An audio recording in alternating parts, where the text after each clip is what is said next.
Hello, I'm Sarah Guia, CEO of ChangeLab Solutions. ChangeLab is a national nonpartisan nonprofit organization focused on using the tools of law and policy to support healthy communities for all. Today, I'm joined by our recently elected chair of ChangeLab's board of directors, Dr. Lydia Isaac, who serves as the vice president of health equity and policy at the National Urban League. I invited Lydia to join me in conversation to share her thoughts on the current moment, her hopes and expectations for 2026 and beyond, and opportunities that she sees for collaboration and leadership. Welcome, Lydia, and thank you for joining me. Thank you, Sarah. I'm so happy to be here.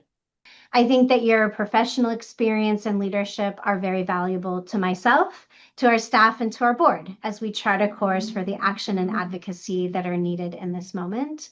So I wanted to first start and ask you if you would mind sharing a little bit about your professional journey and what you're currently focused on in your role at the National Urban League. Sure.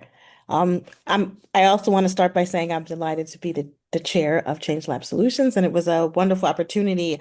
And talking about professional opportunities, it's my actually first board experience. Well, I'm on the board of FQHC, but it's my first nonprofit board experience and my first chair experience. So it's been really a learning experience, but it comes from my background that is in public health. So I have um, I guess, 2 degrees in public health, a master's and a PhD in health and social behaviors. My master's in health policy and management is my PhD. But what was really kind of my passion and one of the reasons why I got a PhD, I love research. I think research is interesting. I love reading about research. I'm a big, kind of geek and nerd. I'll take deep dives and research literature. But really, my goal and always my goal was to translate research into policy. My goal was to say, communities that I care about, communities that mean a lot to me, don't always have access to the research and know how to read it in the way that somebody who is a PhD trained person in health policy does. And so my goal was to be able to be in a setting where I can look at the research, understand the research, and then translate it into policy that is effective for supporting communities and particularly communities of color. And so after I left academia, I went and worked for the Health and Hospitals Corporation here in New York City. And did a lot of work in HIV services. That's what I was working on in quality. And that was a wonderful experience thinking about how do you take this kind of academic lens and then translate it to working at a public hospital, one of the biggest public hospital systems in the country, and looking at this really particular area, which is HIV services, during a time where we were seeing a huge declines in HIV, and we were talking about ending epidemic, but not in communities of color. You were seeing an increase in African American women, an increase in Black men who had sex with men, and an increase in rural areas, interestingly enough, and while you were still seeing these decreases in urban areas. The next job I happened to go to was the health department job. So still New York City Health Department, focused on the health department, but it was a complete shift because I was focused on system analysis, and thinking about how hospitals and public health work together to think about how do we improve the health of the city of New Yorkers, residents of the city of New York. And so that was an interesting little pivot. I didn't stay there that long. My advisor, my dissertation advisor, who's the one who gave me that first job after I couldn't pay for the the PhD, called me up and said, "Hey, I'm running this new program training doctoral students from different disciplines in health policy. Do you want to come back to Baltimore?" And it was a tough decision, but eventually I did go and I moved to DC/Baltimore, and worked on the new Robert Wood Johnson funded program, which was a health policy research scholars program, which was helping doctoral students in other fields understand their role. So this whole social determinants, thinking about that people who are in different fields have an impact on public health and what public health does. And I was really lucky that shortly after that, I got the position at the National Urban League, which is a historic civil rights organization that mission focused on economic advancement for Black Americans, but mostly all vulnerable populations, or marginalized populations, however we're calling them now. We're steadfast in our mission is to support Black Americans, but in a time where saying that is could have you as a target, and we are a target. It's interesting to think about, what does that mission mean, and why do we have the missions that we have, and why does, for example, ChangeLab have the missions that they have, and how they think about the work that they're doing. And I want to say, one of the great things about being the chair of the board for ChangeLab is that you all have, and Sarah, I'm going to honor your presidency in this, really charge forward with saying, no, racial equity is important. We're gonna think about how we continue on the path, and we're not gonna be scared. But that's a real bold and important step to take. And so, in thinking about how my experiences come into what we're doing at ChangeLab, is supporting that mission, supporting that work, making sure that as a board we stay steadfast and support Sarah and the staff in their mission and their goals. To talk about my role is to support Sarah. My role is to support the mission of the organization and make sure it does the excellent work that you all are doing, and to protect you in an environment that is not always, is possibly hostile. So when you think about your journey on the ChangeLab board, one thing I want to ask you is, what are you really proud of? Like, what's something that in those few years, like, you can really name as being proud of? And then what are you hoping to bring or accomplish as our board chair? Yeah, thanks. I just taking that time while I think it's been 4 years. It doesn't seem that long because it's been a great experience. And so I think that is what being as the first time I was a governance and nominating Mhm. chair, I kind of felt a little bit out of my element, but I made sure that I got guidance from other people that I know who have chaired boards, who have boards, and wanted to know, like, what could I do, one, to get the best people on the board to support the mission of the organization. Two, how do I do this in a way that doesn't drive all of us crazy? And three, I want to make sure that Sarah was supported as the president and CEO. They always talk about in policy and seeing how the sausage get made. It's really thinking about, like, what goes into to bringing board members on.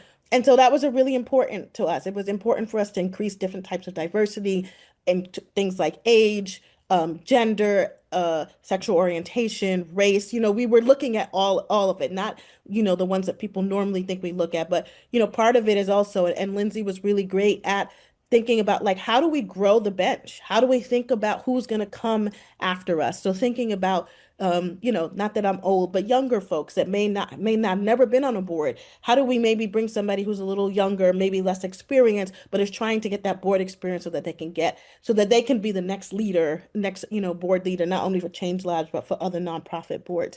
And I think for the future, as we said, we're in tumultuous times. We can say, particularly for the work that Change Labs does and public health, it's a hostile environment. And how do we support the organization in growing and dealing with the hostility, but still be able to grow, still be able to be sustainable, still to able to be a force in the field, right? Irrelevant, that's the word I was looking for.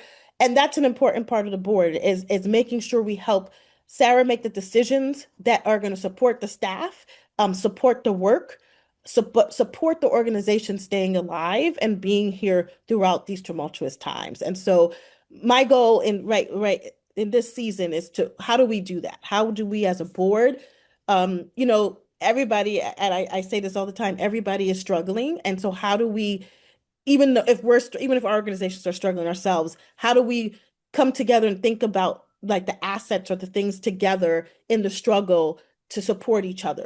Yeah, that's really helpful because we are operating in a broader ecosystem, and we need a lot of different organizations, right, to make up that ecosystem. And it's helping ChangeLab both leverage those relationships and partnerships while also like you said, sort of standing on its own in this particular moment.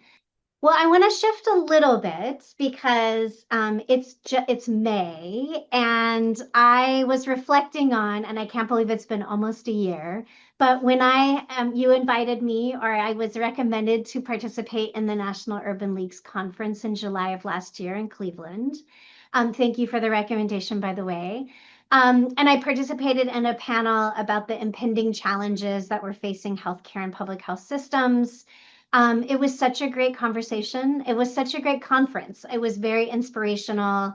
And so I was curious as you start thinking about next year's conference, what inspiration or hope are you carrying from that experience that you had last year, but also the many years that you've been a part of the conference?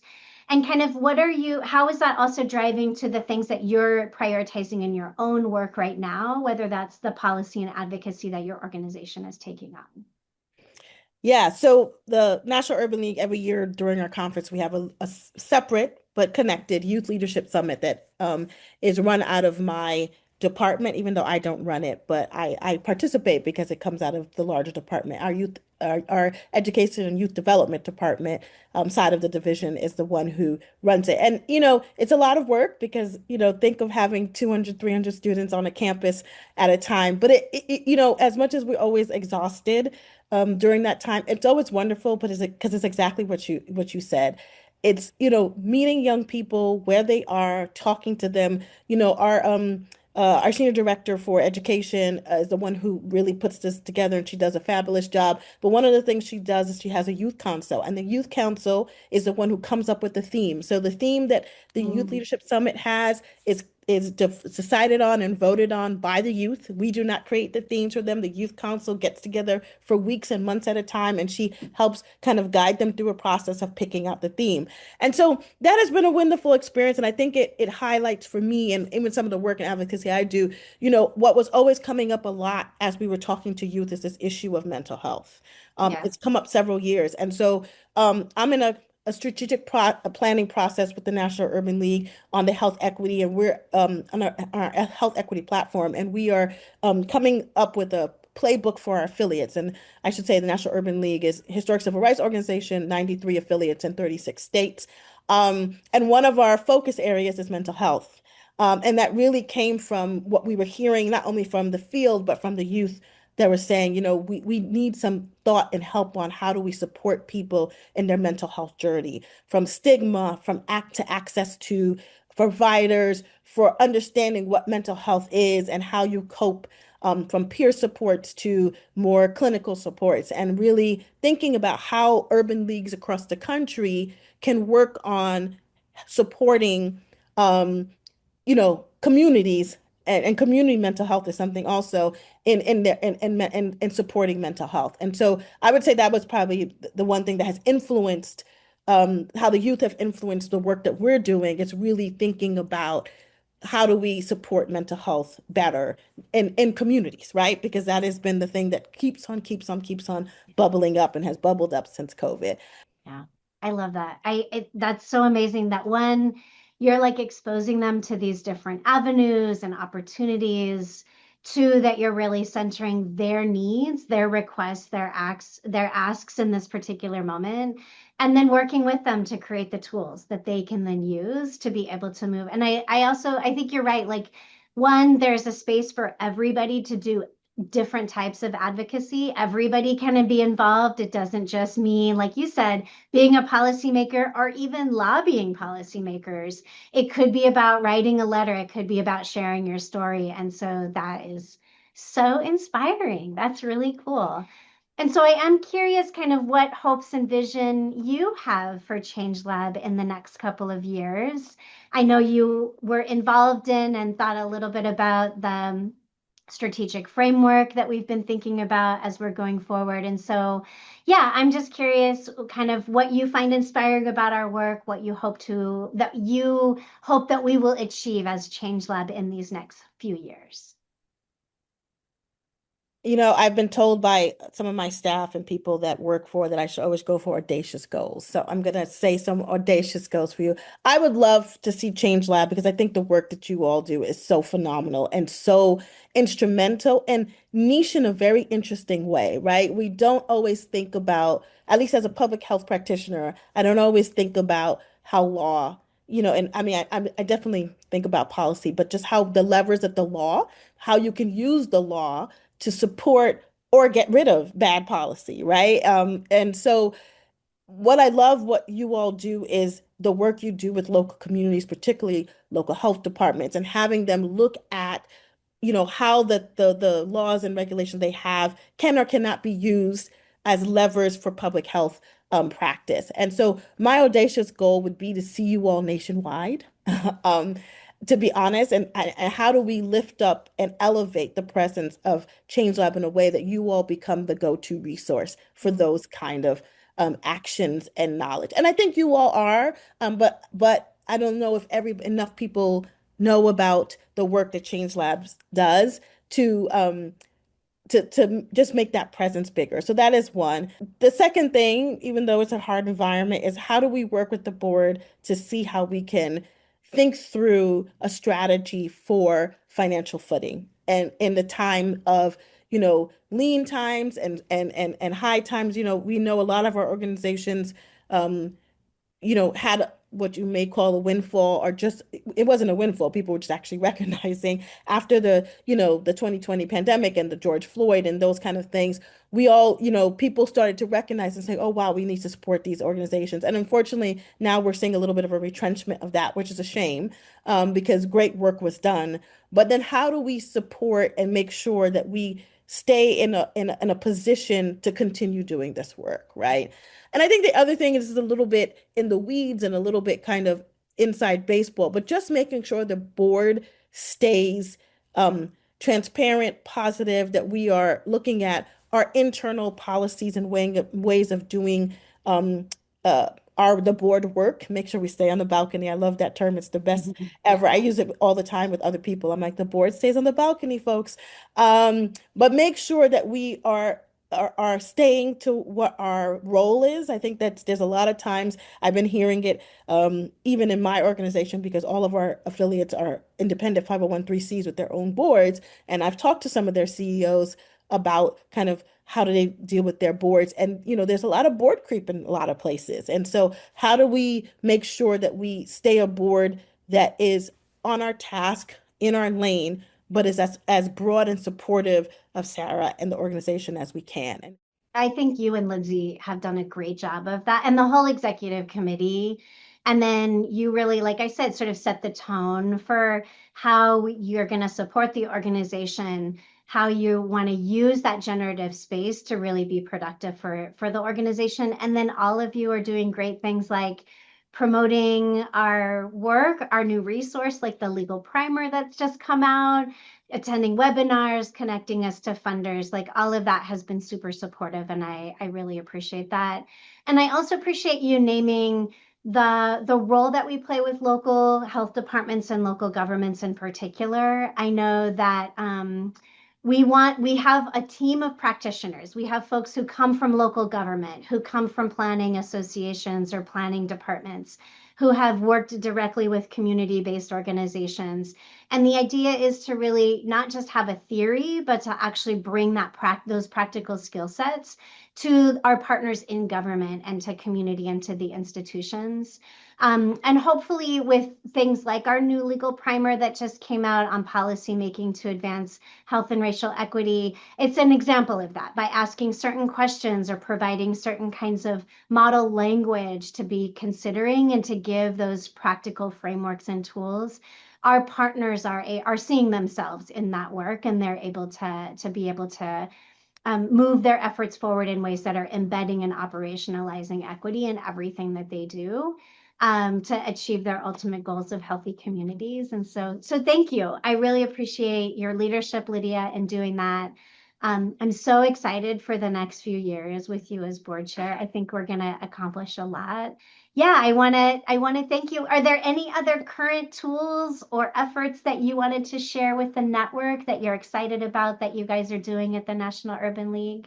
we can't let up on voting rights. It is a fundamental aspect of the work that the National Urban League does, but it goes into the work that we all were just talking about. If we want to change policy, we want to change laws, we have to make sure we have the right people in place that are going to support equity-driven policy and legal change.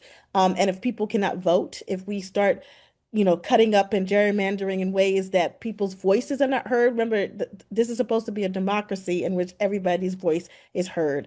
I think that's it's a problem. Clearly, it's a problem, and so I think right now that's probably going to be our major push on the health equity side. We're really just thinking about similar to what you were saying, Sarah, is how do we get communities the resources and tools that they need to survive in this moment? How do we help them to broaden their horizons, to look at how they measure impact, to look at different things, and support them and give them resources to be able to support communities? Because more than ever, our communities are going to need our support, because we are essentially taking many resources away that they used to rely on. And so that is always our goal. And I don't know exactly how we're going to accomplish it, but we're going to do our best to make sure that we support communities, because that's essentially, our populations are the ones that we care about, and that's what we have to continue to work on. So I just want to commend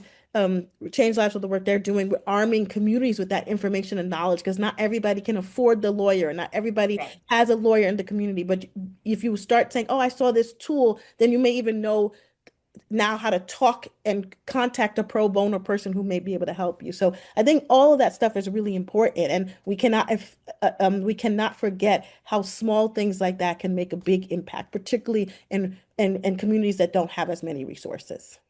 That's exactly right. And speaks to that broader like ecosystem.